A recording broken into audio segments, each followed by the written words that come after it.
Avons-nous mal compris le sens de l'indépendance? Avons-nous oublié ce que signifiait pour nos pères ce mot simple, mais sacré, liberté? Aujourd'hui encore, certains osent dire que nous aurions mieux fait de rester soumis, que notre pauvreté c'est la preuve de notre échec, que la liberté n'était pas faite pour nous. Mais ils se trompent. La liberté n'est pas un luxe.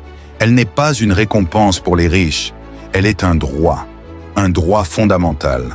Un peuple digne ne la quémande pas. Il la revendique et il en assume les responsabilités. Le développement, lui, est un chemin. Il demande du temps, du courage, de l'unité. Mais ce chemin n'a de sens que lorsqu'il est tracé par un peuple libre.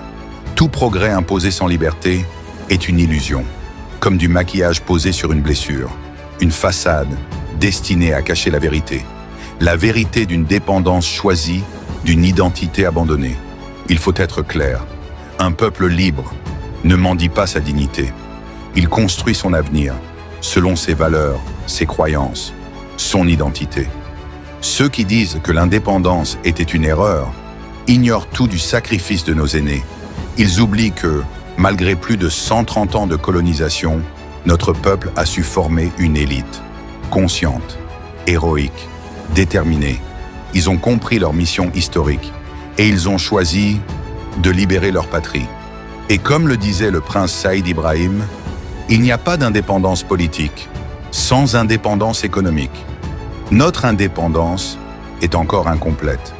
Tant que notre économie dépend d'intérêts extérieurs, tant qu'une partie de notre territoire reste sous occupation.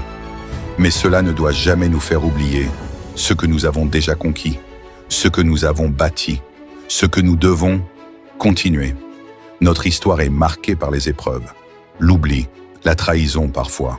Mais c'est aussi l'histoire d'un peuple qui n'a jamais renoncé. L'indépendance n'est pas un événement du passé, c'est un combat du présent, un acte de foi, un chantier vivant où chaque citoyen a une pierre à poser. Nous ne devons pas rougir de nos erreurs. Nous sommes une nation en devenir et cela demande du travail, des fautes, des remises en question.